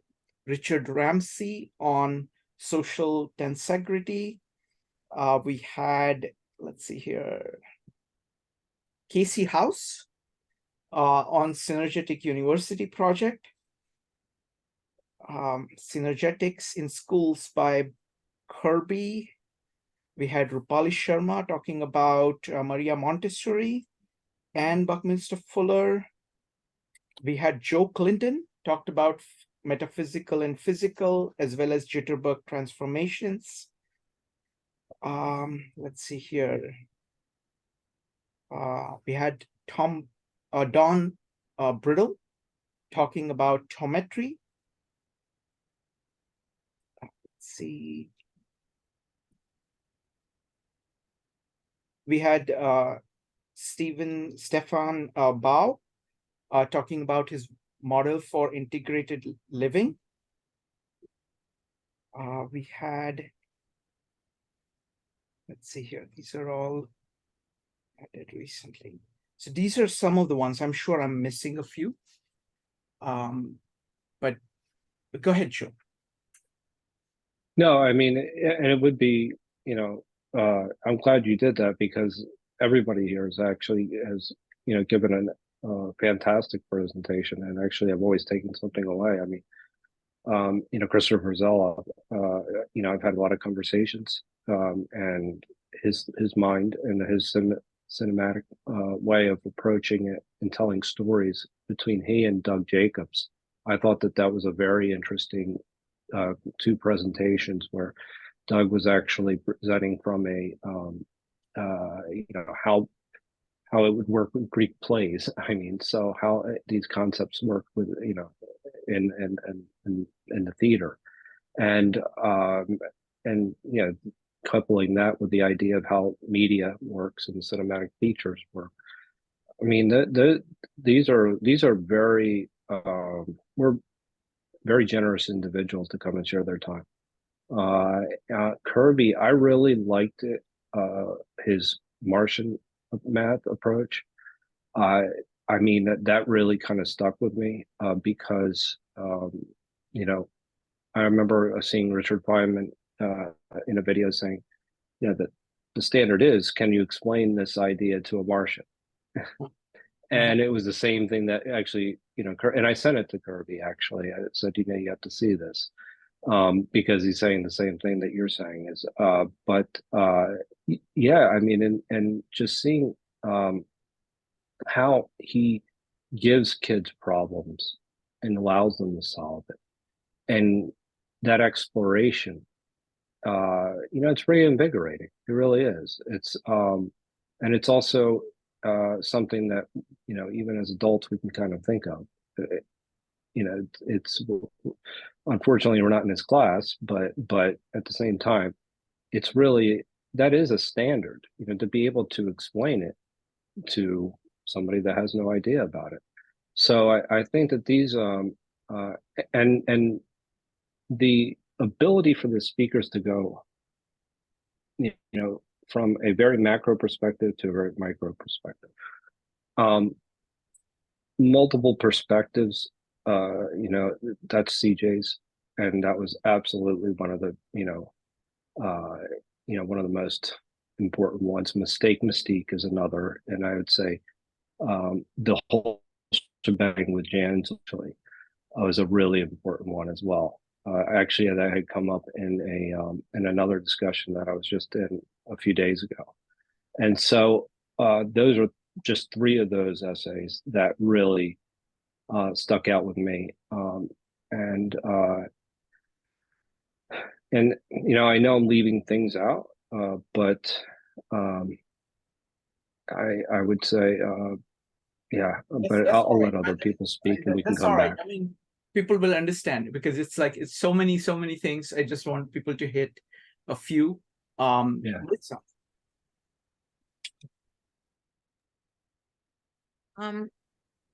There's like Joe said, there's so many. For me, the whole, the Bucky inspired comprehensivity has helped improve my understanding of the tetrahedron and how to use it, and hands-on, the call for hands-on playing with tetrahedral shapes has been pretty life-changing. As you evidence as I walk through my house and start seeing these random shapes lying about now. And as I'm thinking, restructuring different things that I had been thinking of creating, I look to create them more with different from this base as opposed to the base with which I was accustomed. That is like a really big thing in my life, in my thinking, that has been changing as we've been moving together this past year with all the various speakers and discussions. Another one is just the delight in watching us as 52 ideas grow and change. Like, on when we did comprehensive Wednesdays for a few years prior to this year, but with the focus on using Bucky concepts for comprehensivity to understand and change the world. It seems like a very small shift to something we were already doing, but somehow it has made us more inclusive thinking. Now we interweave almost seamlessly, and it's just delightful to see. And for me, most recently, I've been I'm attributing one that's kind of just resonating with me because it's something that I'm still chewing on and processing is Stephen Blau's life module. That module just, I open every time I open it, it stops me in my tracks. There's so much still to process every time I see it. I've, kind of pivoted in some things that I was reading and learning about because it has really made me very much interested in learning and knowing more about metaphysics. And maybe at some point I'll be able to come back here to this group and we can learn a little bit more together. Right now, I just feel like I'm so much very neophyte.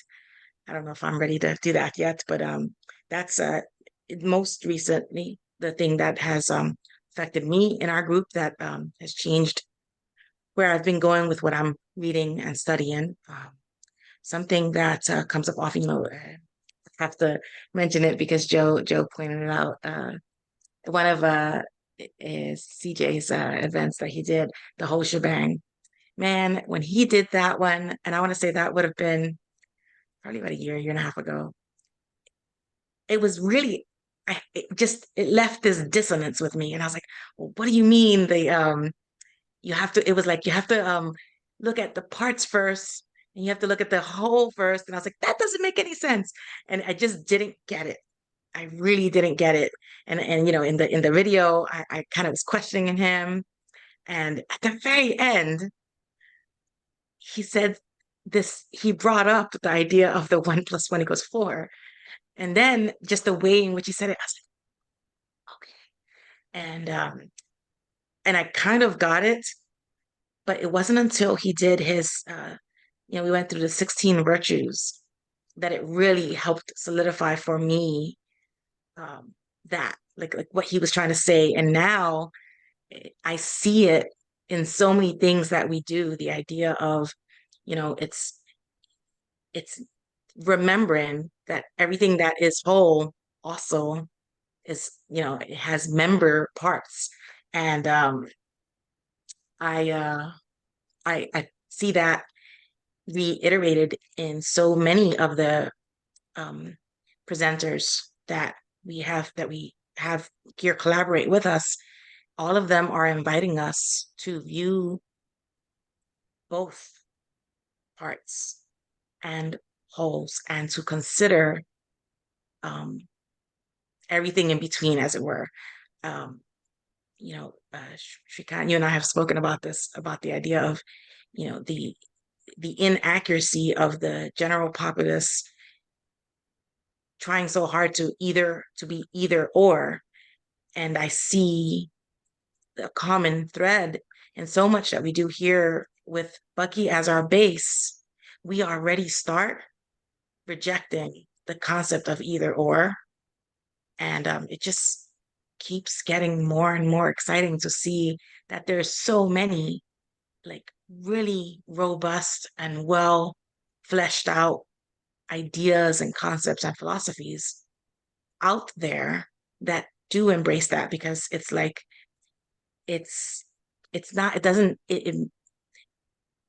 embracing, rejecting either or, it's not my idea, it's not your idea, it's an idea, but it's an idea that we have seen lacking in our day-to-day. So there's something very satisfying to see it here and know that it's out in the world and that it's now touching more people in some small part of our interactions. Thank you. Wonderful. Thank you, Maritza. And I wanted to thank you and Joe, because you have been, you're my co-conspirators on this series. And I would not have been able to do this. All the major decisions have always run by both of you. Your feedback, your, hosting some of these things have been crucial, So thank you so much. This is a joint project, and really, really appreciate both your help. So thank you. Next up is Jeannie.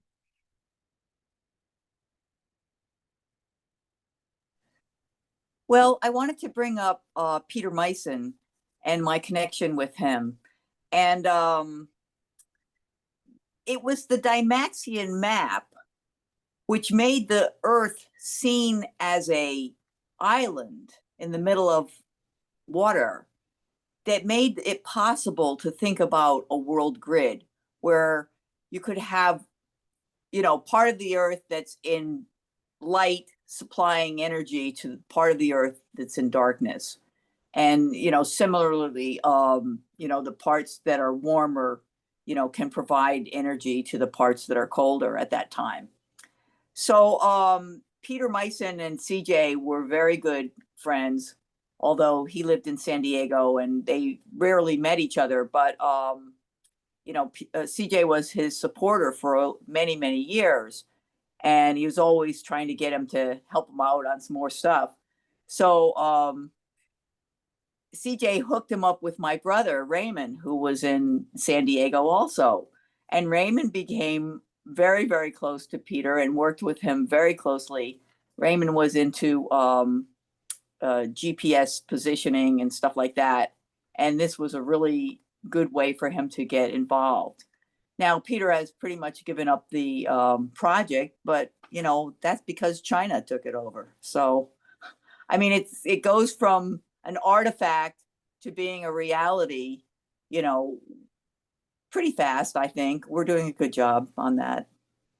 Thank you. Thank you. Thank you, Jeannie. All right, folks. So I'm very happy with what we've done. So there are a couple of things, you know, I always like to do things. I always try to kind of evaluate ourselves or myself objectively. I have to say one thing that, you know, I was thinking about this because, you know, we've been into this 9 months. You know, this baby it's been around for 9 months.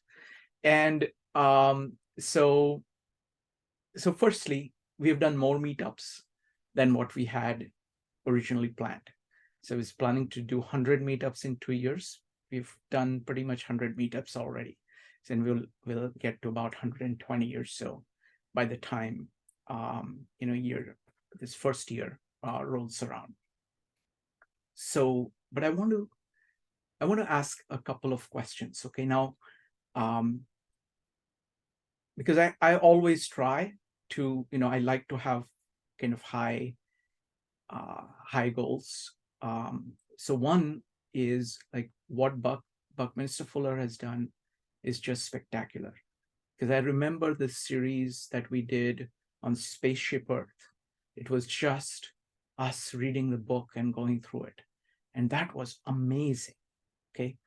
Amazing work. Okay. And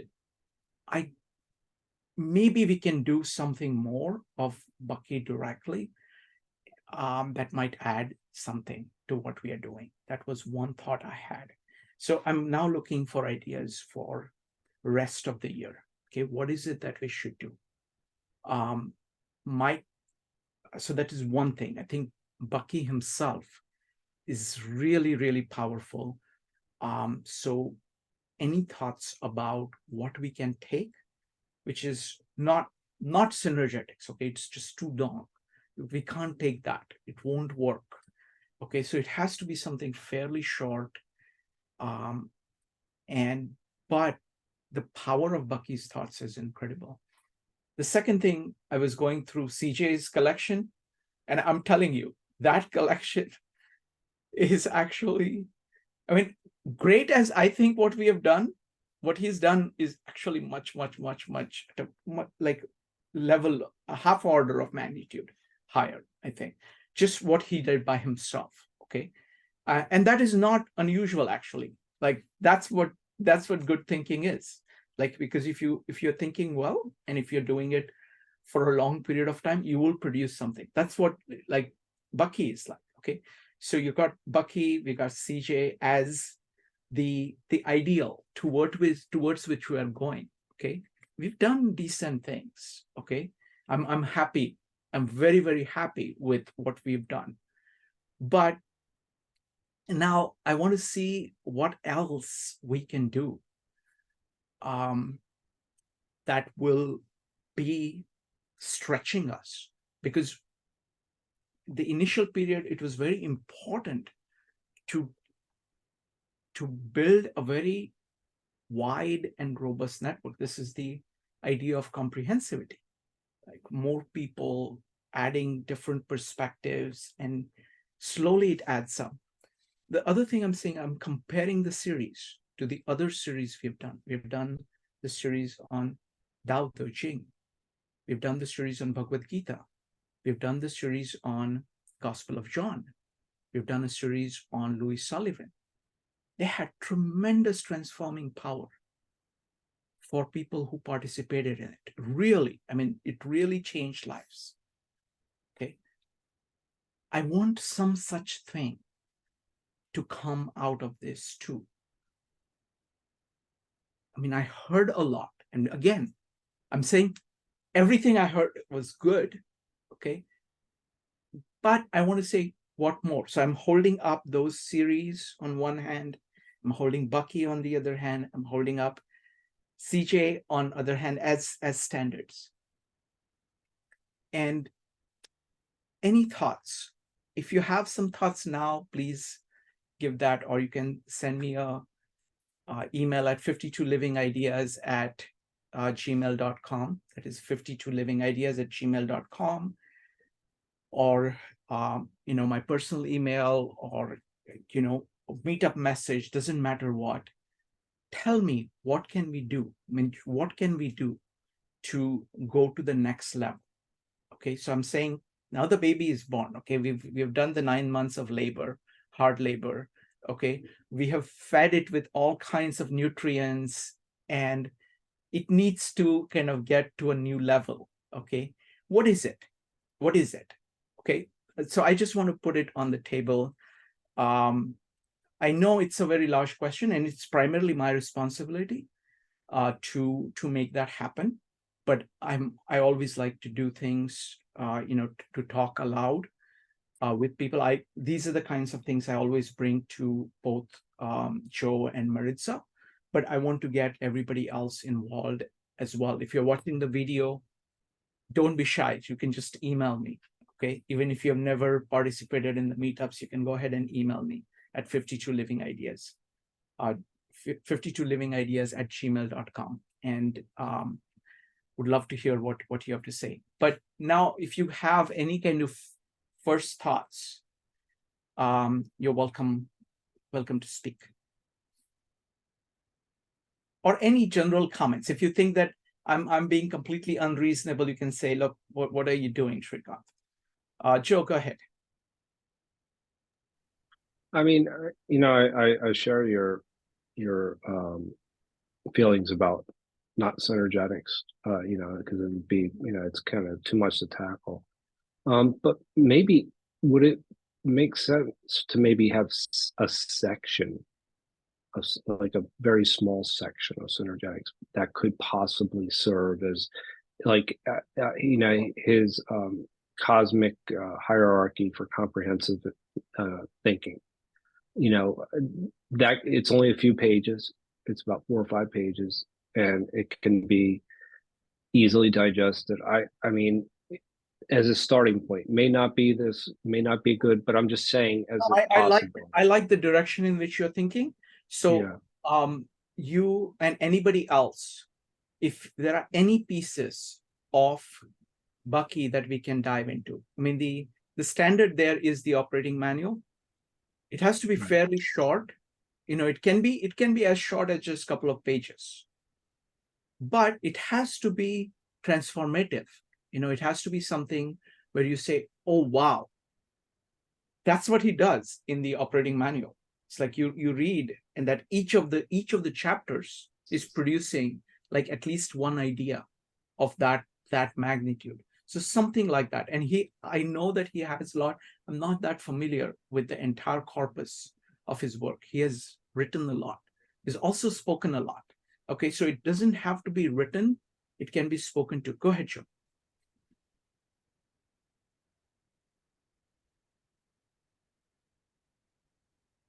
Okay, let's see. Next up is Jeannie. Jeannie, go ahead.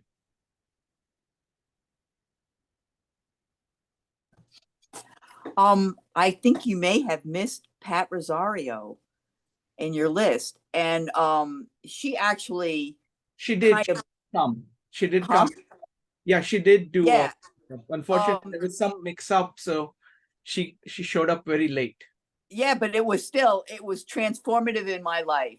She said something to the effect that you know, I don't know why artists aren't doing more, you know, to solve this problem or something. And I was like, you know, but it doesn't take much. I mean, sometimes somebody makes a remark, and I mean, she totally changed the way I'm heading, you know, because as an artist, I mean, think of artists. Do they draw technology? No, they draw nature. You know, they're always drawing, you know, the beautiful girl. It's like, you know, what is with artists? Why aren't they on board, you know, trying to solve this problem instead of just, you know, coming out with the same old, same old? I don't know. So anyway, Pat Rosario, thank you. Excellent, excellent. All right. Anybody else? Maritza, you have any kind of opening thoughts? You can tell me later on as well. But if you have any just first reactions to what I said. I was thinking maybe of, and I'm not super familiar with them, but I believe Bucky has a children's book or two. Oh, we went through, yeah, the Tetra Scroll, right? Is that well, that one's no, that's like the big, huge, epic one. I thought he had a slightly more approachable one. I'm not speaking from any position of absolute knowledge here, but I thought there was another one. Like, I know that's like a huge magnum opus one, but Jeannie has something to say. Jeannie, go ahead. I think it's Grunge of Giants. Is that the one? I think so. If that one's, yeah, I think that is it. It's a children's like novel, as it were, but it's not like the epic. It's not, Joe? That's not a children's novel. No. That one's not it. I have that one, No. so I don't know that. Yeah, I don't know what it is, No. Shrikant, but I thought he had a children's novel that was not the big Tetra scroll. I'm not sure though, but I was thinking maybe that because you said something kind of easily digestible, and there's not a lot of Buckminster Fuller that falls in that category. Goldilocks one? Three Bears and Goldilocks? That's maybe. in Tetra Scroll, I think. Oh, is that Tetra Scroll? Yeah. Maybe I'm wrong. Maybe that's the only one he has. I thought he had another one. No, but Tetra Scroll is quite accessible, actually. We did a piece on just one, I think one chapter of it or something like that. Maybe we can do more. Okay. We can look at it. Let us all look at it and see if that has legs. I think there is one video that we did. We, I think, just read out a whole bunch and then talked about it. Oh, it's called Fuller's Earth. Oh. That's not written by him. Sorry. I went into my library and I was like, I thought I had a children's novel of his. It is. It's a day with Buckminster Fuller and the kids, but it's actually it's not written by Buckminster Fuller. Okay. I'll research it a little more and get back to you on that. Actually, I remember seeing an article written in the New Yorker about a journalist who went and spent a couple of days with Bucky. And it's a really interesting article. It's quite long, but it was it's easily readable because it's written for general public. Can you send it to me? Can you send me a link to it? It wasn't with kids. Send him the link. Can you send me a link? Yeah, but something like that. So there could be things about Bucky by other people. Sure, that's fine. That's fine. As long as they do a good job of capturing it.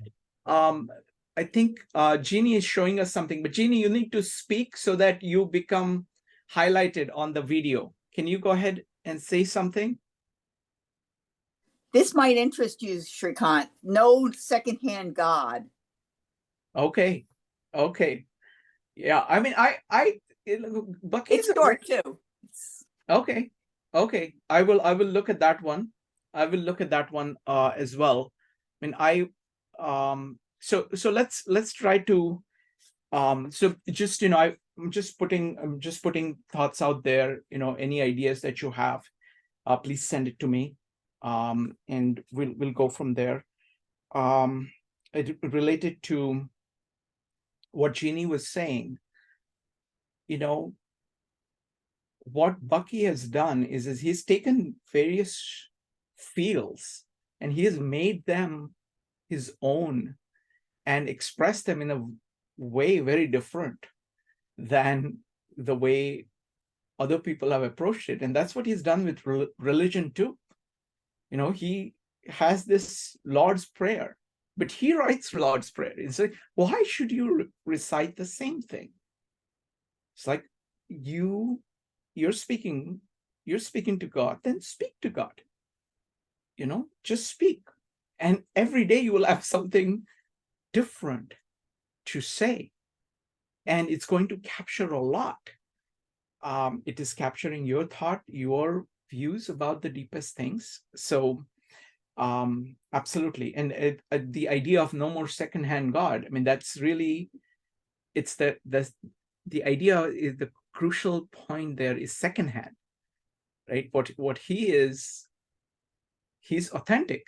He's saying, I will connect, just like he's saying, I will connect to God. I will connect to nature. I will connect to humanity. I'm not going to use these intermediaries. I'm not going to use ideas that other people have been using, because those most of them don't work. And if they work, they don't work very well. They produce all kinds of other effects. So I'm going to be firsthand. I'm going to have firsthand interaction with everything. And you know, it's like, okay, what is that? Children to children of Earth, okay? Yeah. That's the one I was talking about. Is that the one is it the book that Buckminster, he's like talking to children, answering their questions? It's you know, picture book. That might be the one I was talking about. Okay, we can do that, you know, if there are kind of remarkable books which can be read very quickly, or parts of it can be read very quickly. You know, you can recommend those. I will reach out to Kurt and the Trim Tab Book Club to see if they have any suggestions about what we should carry. Go ahead, Jeannie, let's do one thing. Just say something and then hold out the book so that everybody can see it. United Epic Poem on the History of Industrialization.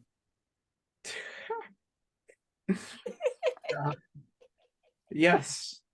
All right. So let me talk a little bit about this. So let me start this way. So firstly, you know, it's just amazing, you know, what Bucky has given us. You know, any which way you look at it, you know, it is so, you know, it's like we are fortunate that somebody like that was, and he did as much as he did.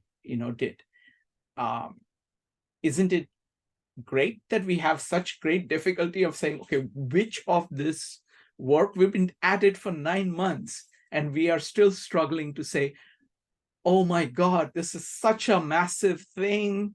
How are we going to approach it? Okay, so that speaks for the fecundity of his mind. So I'm just tremendously grateful. Secondly, he's captured some very simple truths, and he has captured them really well. Like the power of the individual, like the power of collaboration, like the idea of synergy, like the idea of procession. All of them, like idea of the whole. It's just one set, and it's not discrete ideas. It's like a system of thought that he has, which captures something fundamental. He also has rethought things. No boxes. You know, he's saying no to many things. You know, no boxes, no set ideas about scarcity, no set ideas about geometry, and going back and recreating everything. He's discovering fundamental truths. The way he deals with physical and metaphysical, it's an innovation in thinking about concepts. So he's an innovator. The way he uses language, he's innovator at the level of language. So it's profoundly original, authentic way of grasping truths. Next, third thing is about motivation. What does he do for us? I mean, just the fact that such a person existed, that he did what he does, gives us the courage, gives us the hope, gives us the ambitious humility or humble, ambitious humility or humble ambition, whichever way you want to put it. It fuels, inspires the comprehensivity in each of us. So thus it frees us from these artificial limits that we have. So that's what he's given us. So what? So what? So firstly, we should use it. We should use all of this. It's not a TV show. You know, we don't just look at it. We have to internalize it. We have to build it into our lives and explore what we can do. I think we have something which he did not have given the technological time, is that we have this ability of actually doing this dialogue. You know, across, we are sitting at different places. We can do it on a weekly basis. And we can have all these people coming and talking. So in terms of the synergy between people, we can actually achieve something which was not possible before at the frequency and the variety. So we can use that. We have some advantages over him. And these are real advantages. We have the advantages is that we have Bucky. So we're standing on his shoulders, it's a lot easier to see when you're standing on somebody else's shoulders. But then we have to see that's what we have to do. We can't just kind of drape over his shoulders and look further down and seeing what, you know, we have to see a little bit further than he did. It's most important to identify what you think is true about what he's done. What do you think is important in this question of what has impacted you is one thing, and that's great. But also we have to look at his entire thought and say, okay, what of this is true? And what is it? Because it's a lot of the building is removing the negatives, because it is not enough to just admire something.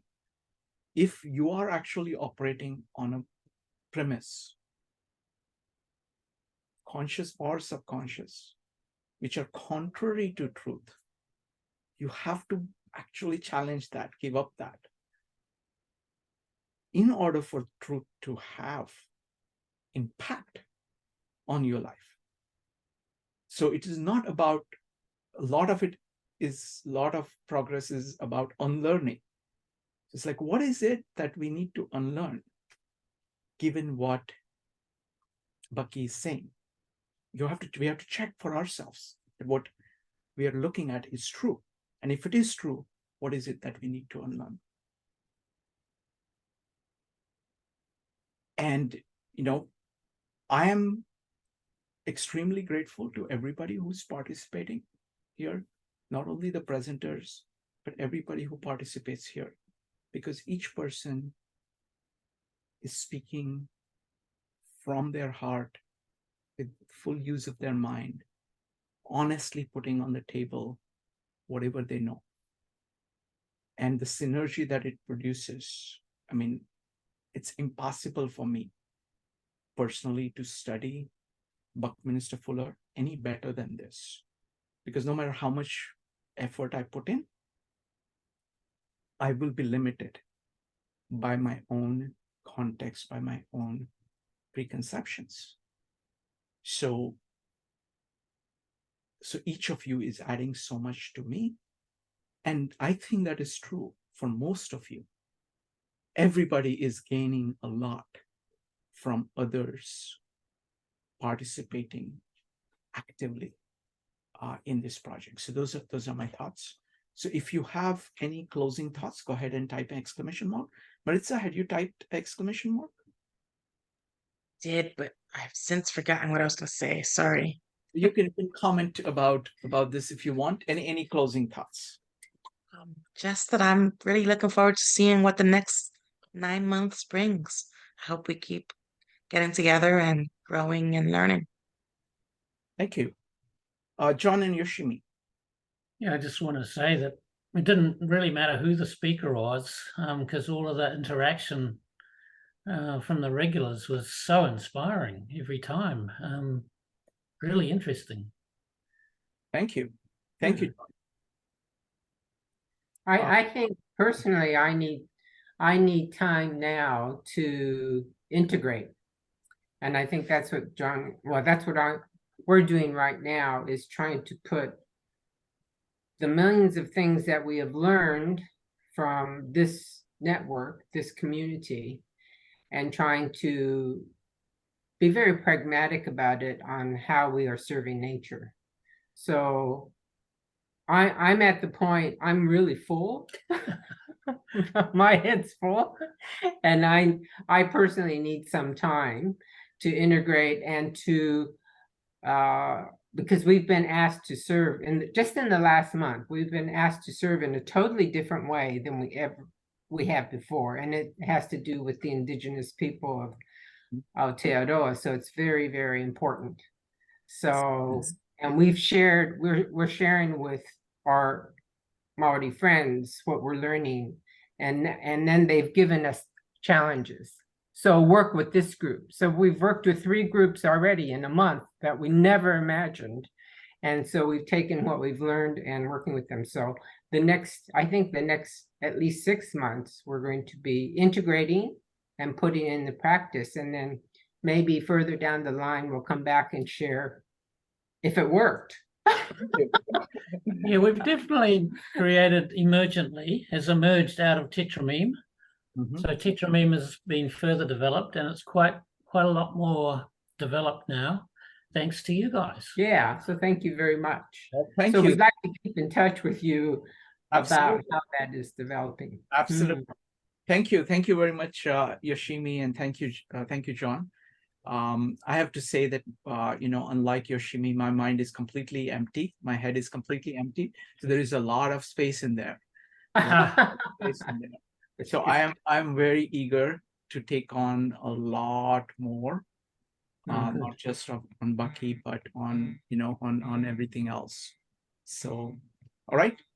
Let's see. Next up is Joe.